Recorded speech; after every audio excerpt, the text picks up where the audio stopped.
essa partida na sua visão, esse 0-0 entre CRB e Cruzeiro, Cruzeiro e CRB? Boa noite.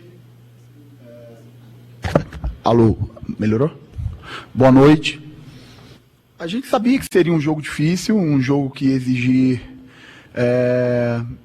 uma partida no nosso limite físico e tático. E acho que a gente teve um comportamento muito bom no jogo. Acho que a gente fez um primeiro tempo coletivamente muito bom. Acho que a gente concedeu poucas oportunidades ao Cruzeiro e a gente até teve algumas oportunidades.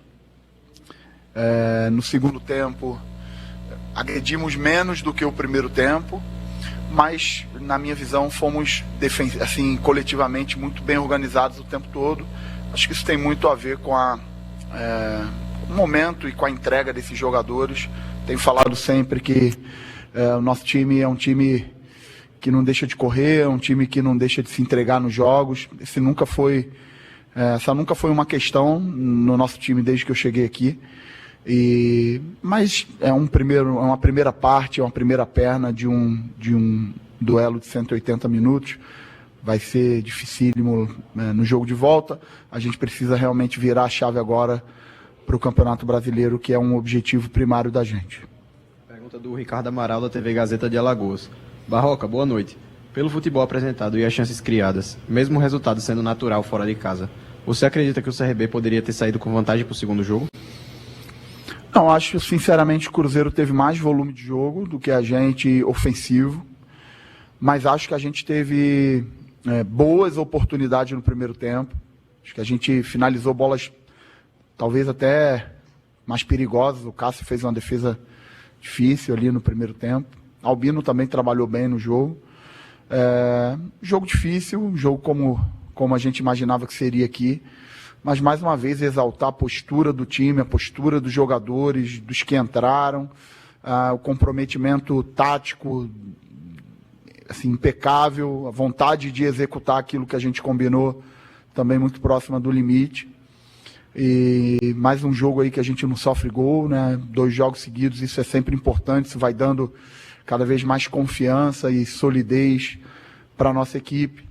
Então agora é virar a chave, porque a gente tem um desafio gigante contra a Chapecoense fora de casa. Professor, você citou que é o segundo jogo consecutivo que o CRB não toma gol. E ainda assim, numa partida como essa, tinha muito torcedor que até esperava a modificação no meio-campo, para não ir com o meio-campo tão ofensivo, com GG e Danielzinho. Você vem para esse jogo com os 2 atletas que é de muita criação e ainda assim, como você disse, controla essa questão de não sofrer tanto e principalmente gols. Queria que você explicasse como utiliza esses 2 jogadores e mesmo assim tem essa consistência defensiva e o poder de marcação ali no meio-campo. É porque nem sempre defender é só marcar, às vezes ter a bola é defender também. Retenção de bola, capacidade de trocar passe no campo de ataque. Eu acho que no primeiro tempo, assim, na verdade, toda a nossa equipe foi muito bem. Eu conversei com eles, assim, foi um intervalo muito sereno, de mais ajustes finos, porque assim, a gente realmente, na minha visão, fez um primeiro tempo muito, muito bom. E GG e Daniel são muito comprometidos, jogadores de entrega, apesar do lado técnico, jogadores que se doam muito para o time, jogadores que se comprometem muito. Então, eu tenho total segurança em utilizá-los juntos, porque acho que também eles se sentem bem jogando juntos, se completam. Quando o GG está mais à frente, Daniel compensa mais próximo de Igor. Quando o Daniel está mais à frente, GG compensa mais próximo de Igor, né? Dependendo do lado que os nossos laterais apoiam, eles também ajudam muito. Ver no segundo tempo, em vários momentos, o Danielzinho estava acompanhando o lateral até o final. Então, um comprometimento muito grande no aspecto coletivo desses jogadores, que tem sido aqui desde a minha chegada.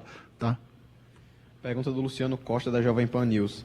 Barroca, o que você destaca como sendo o grande mérito defensivo do CRB hoje? Foi uma noite praticamente perfeita do sistema defensivo regatiano? Foi. Eu acho que a gente fez uma partida muito boa.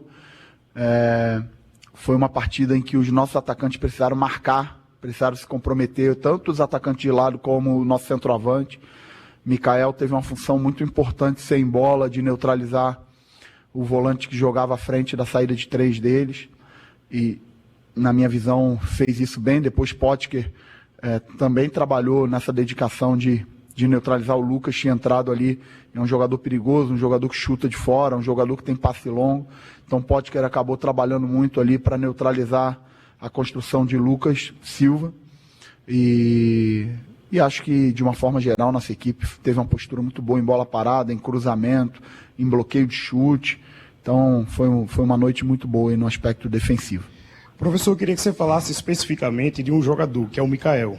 A gente até entrevistou ele no jogo passado, que ele vinha de uma semana de muita cobrança e fez um grande jogo contra o Novo Horizontino. Hoje, na minha avaliação, foi a melhor partida dele com a camisa do CRB, jogando em altíssimo nível. Então eu queria que você falasse sobre o trabalho que é feito com ele, especificamente, depois de tanto tempo parado, e a paciência que também você teve com o próprio jogador. Não, o Mikael é um jogador assim, que tem a parte técnica espetacular. O Mikael é um jogador não à toa que foi vendido muito bem, apareceu muito bem, fez diferença na Série A. E é um jogador que, quando chegou aqui, eu não estava aqui ainda. Quando eu cheguei para dirigir o CRB, o Mikael já se encontrava aqui num processo de condicionamento físico, de recuperação geral. E Mikael sempre se mostrou interessado em recuperar o espaço que ele já teve no mercado e pelo nível que ele tem. Para isso, ele precisa se dedicar muito e ele tem se dedicado bastante. Tenho falado muito, quando falo de Mikael, tenho falado muito de Breno, porque Breno também é um jogador especial, um jogador que trabalha pra caramba, um jogador que vinha ajudando a nossa equipe em diversos pontos que é difícil para o centroavante trabalhar, e Breno tem isso para nos ajudar. Breno vai nos ajudar ainda. E você falou sobre acreditar, dar confiança. Eu tenho essa característica e eu vou insistir. Eu não vou desistir, eu não vou deixar ninguém no meio do caminho, principalmente se o jogador de lá para cá demonstra querer ocupar esse espaço, demonstra querer buscar o seu crescimento individual e coletivo. Então, assim, eu estou muito feliz com o momento que a gente vive, porque a gente viveu um momento de oscilação de resultados, e esse momento de oscilação não mexeu com caráter, não mexeu com a qualidade de trabalho, não mexeu com coisas que geralmente, com a experiência que a gente tem no futebol, isso acaba acontecendo. Mexeu um pouco com a confiança da qualidade de jogo, né? Porque você passar um período sem ganhar, vai mexendo um pouquinho com a confiança na qualidade de jogo. E a nossa vitória no Novo Horizontino foi muito importante, e hoje também a gente sai daqui mais forte do que a gente chegou por aquilo que a gente desempenhou no campo. Barroca, boa noite. Bruno Rádio Parjussara. Sobre o jogo em si, eu cheguei agora, não sei se você respondeu sobre a questão do empate. Eu perguntei para o Baggio se era uma estratégia também que poderia ser considerada positiva. Gostaria de ouvir a sua opinião sobre isso também, porque foi algo que aconteceu contra o Santos e também no aspecto individual. A importância de algo que você falou agora de confiança. O Matheus Albino, por exemplo, também não se abalou com uma falha recente e hoje, mais uma vez, foi muito decisivo, né? Fez uma grande atuação e ele também foi muito importante para a classificação contra o Santos. Então, eu não consigo chegar diante de 23 jogadores de futebol e falar que a gente vai jogar pelo empate. A gente veio jogar para ganhar o jogo, a gente veio veio aqui para jogar bem, a gente veio aqui para tentar criar o máximo de oportunidade, conceder o mínimo de oportunidade para o adversário, obviamente respeitando o adversário, sabendo que do lado de lá tem um ótimo trabalho, sabendo que do lado de lá tem ótimos jogadores, sabendo que do lado de lá tem um investimento que eu nem sei proporcionalmente quantas vezes maior do que o que a gente tem, respeitando isso, mas eu realmente entendo que futebol não é só dinheiro, futebol tem outras coisas, né? E acho que o nosso time tem entrega, tem coração, tem parte física bem trabalhada. Nosso time tem um propósito na nossa temporada e isso é muito claro para mim.